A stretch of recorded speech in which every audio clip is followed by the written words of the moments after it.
Mi nombre es José González, bienvenidos y bienvenidas. Hoy vamos a tomar un café con Aristóteles.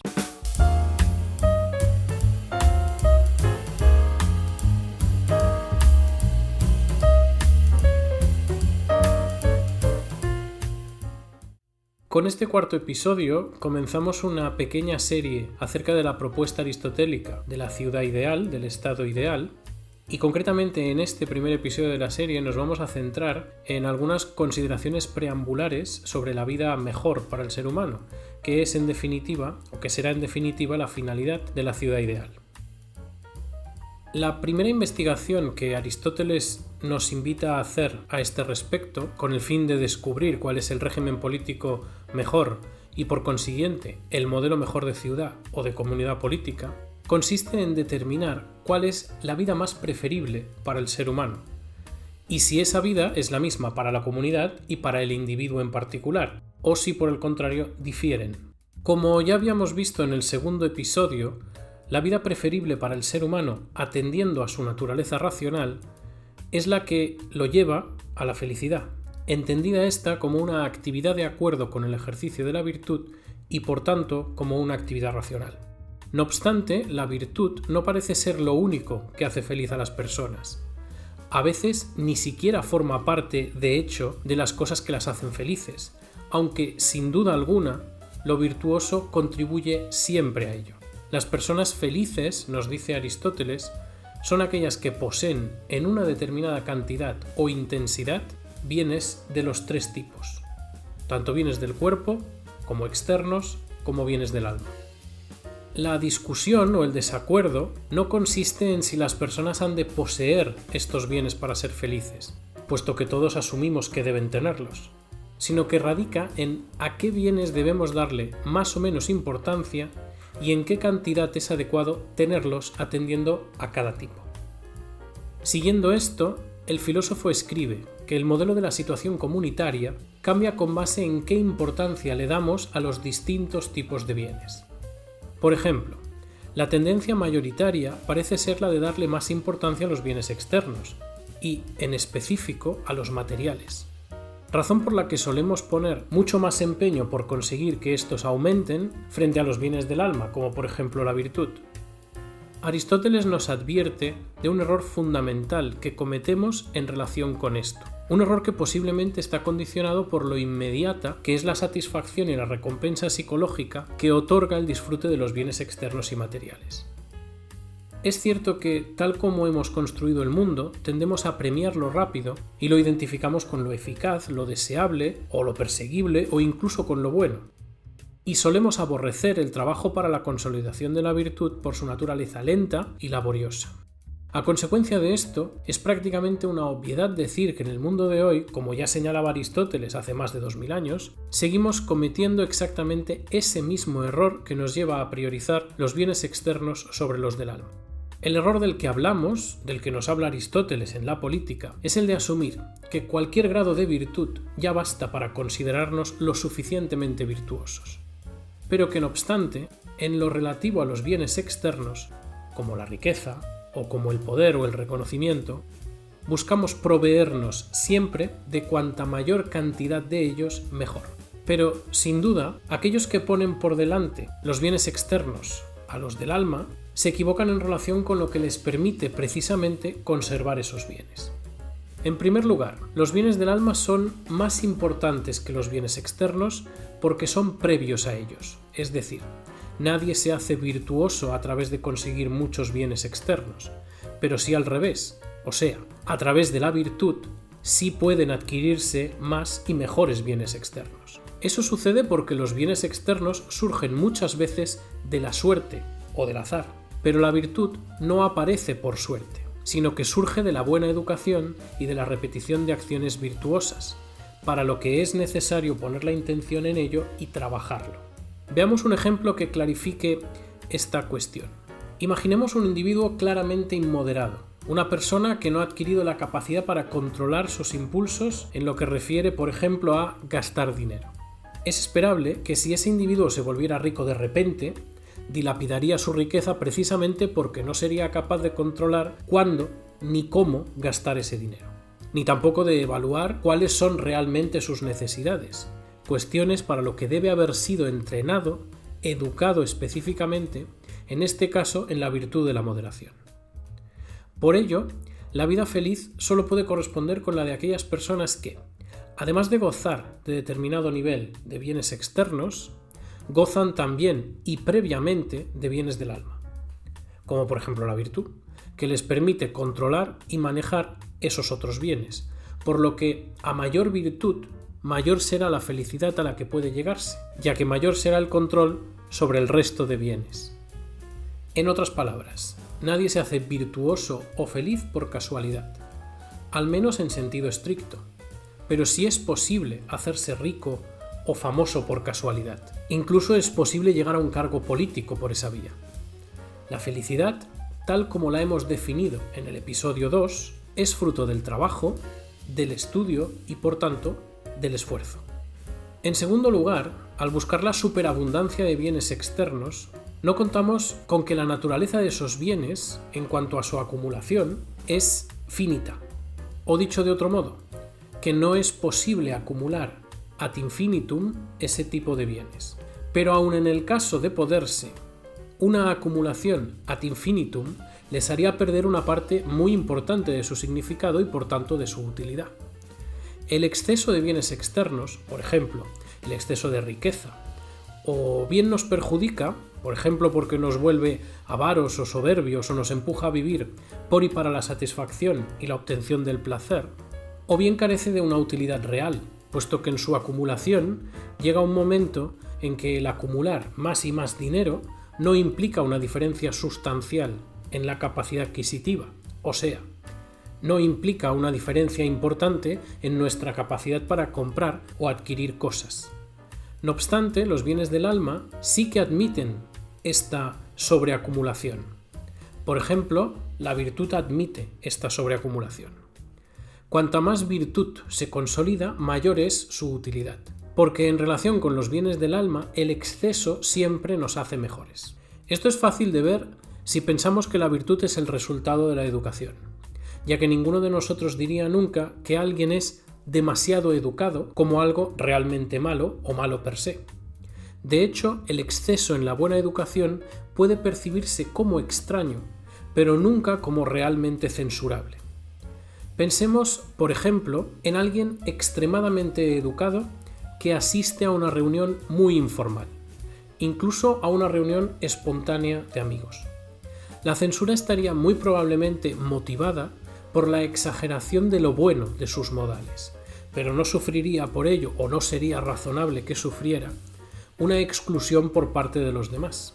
Imaginemos, sin embargo, la misma situación, pero con alguien extremadamente mal educado, o injusto, o agresivo. Sin lugar a dudas, muy probablemente esa vez sería la última que nos veríamos con esa persona.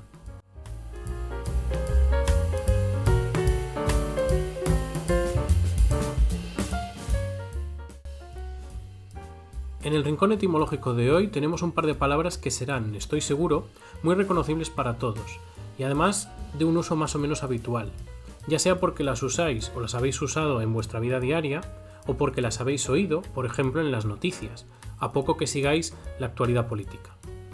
Vamos, que dudo mucho que sean palabras que, aunque mantengan casi entero su origen griego, os sean extrañas en absoluto. Las palabras en cuestión son tirano y déspota, o bien tiranía y despotismo, o tiránico y despótico. Estos pares de palabras mantienen su raíz griega casi intacta. La palabra tiránico proviene del término tiranikos, y la palabra déspota o despótico proviene de despotes. Nosotros las usamos casi como sinónimos, y de hecho, en esencia podríamos usarlas casi siempre así. Pero si lo miramos un poco más de cerca, estas palabras esconden algunas diferencias relevantes. Empecemos por despotes, de donde viene nuestra palabra déspota, y que normalmente nosotros asociamos a un político que gobierna injustamente y para su propio provecho, incluso que es un político arrogante o soberbio con su población. Pero lo cierto es que para los griegos no significaba siempre esto. La palabra despotes más bien deberíamos entenderla como señor amo o dueño. Es decir, como una persona que tiene conferida una cierta autoridad para mandar sobre otra u otras. Por tanto, déspota no se dice, en su sentido original, necesariamente de alguien que gobierna injustamente o egoístamente, sino que es una condición perfectamente legítima para quien merece serlo. El problema llega cuando alguien que no debe ejercer de déspota, que consiste en usar a otros como si fueran algo así como una propiedad de uno, ejerce como tal. Por ejemplo, cuando un político quiere usar el poder sobre su pueblo como si fuera una cuestión de beneficio personal.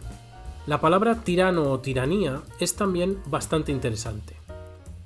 La palabra tiranía o tiranís en griego se refiere al poder, concretamente a un poder absoluto, por lo que el tirano o tiranos es el soberano o aquel que tiene un poder absoluto sobre un pueblo.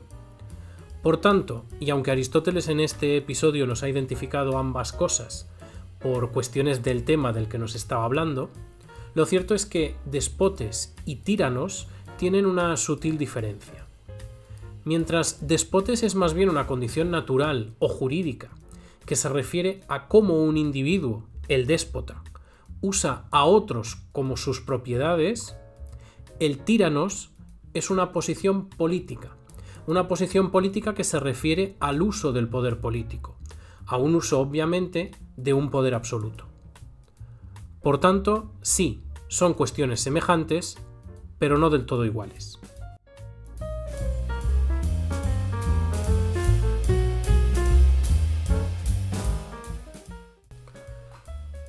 Bien, ahora que ya sabemos o ya tenemos alguna idea acerca de lo que significa una vida feliz, y ahora que podemos asumir que el fin que persigue la ciudad es el de desarrollar las vidas de los seres humanos que la integran, entonces podemos deducir que la vida mejor y preferible para el individuo debe ser la misma que la vida mejor y preferible para toda la comunidad en su conjunto.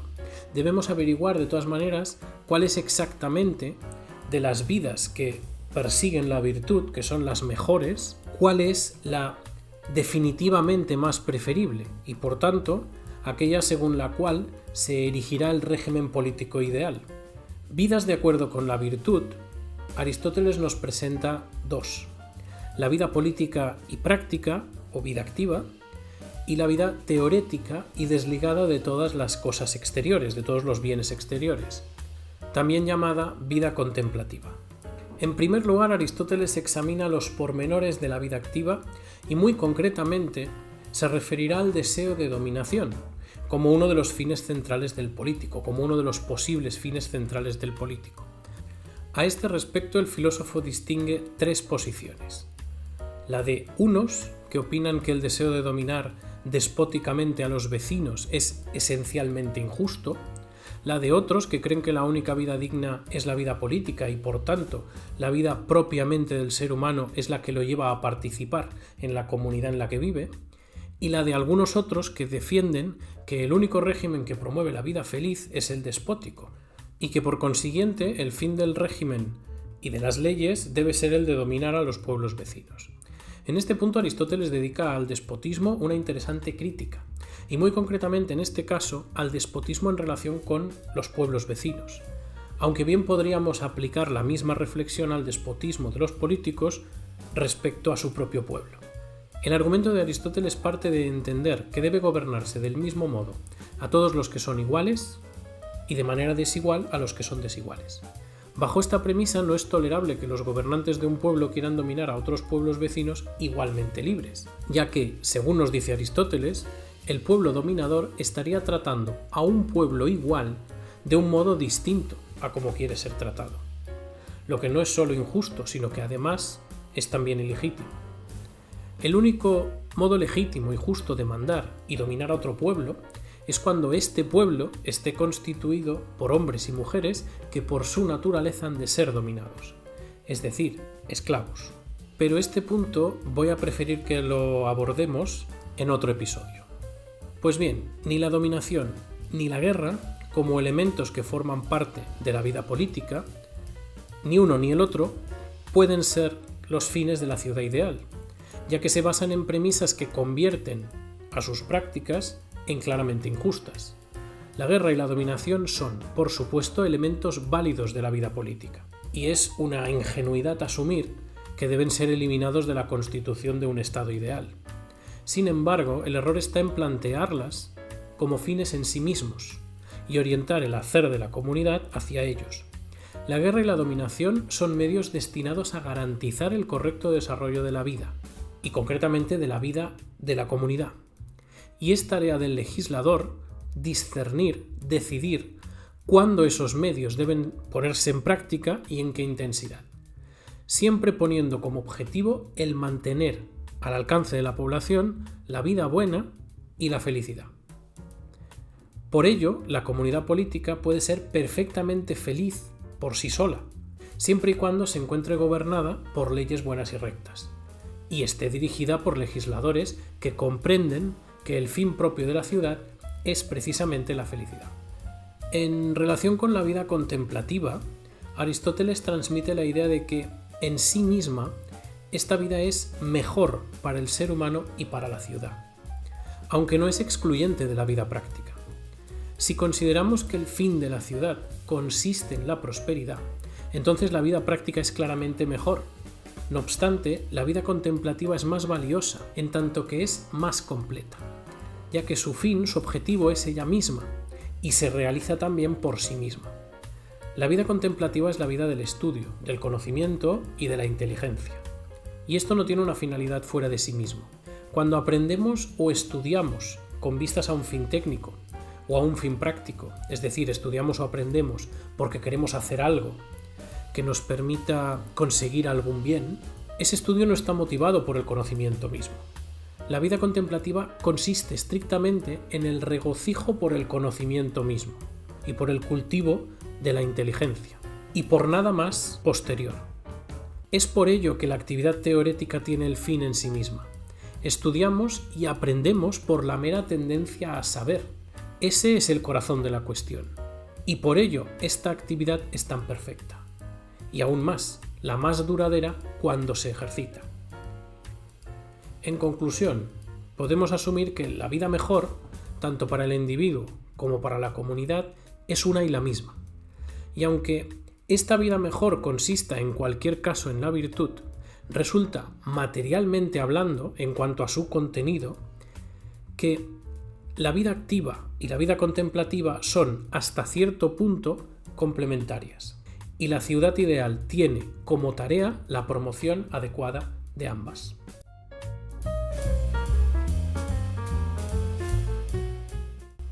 Pues bien, hasta aquí estas cuestiones preambulares acerca de la constitución del estado ideal. En el siguiente episodio vamos a ver cuál es concretamente la propuesta de Aristóteles para esta comunidad política modélica. Hasta el próximo episodio.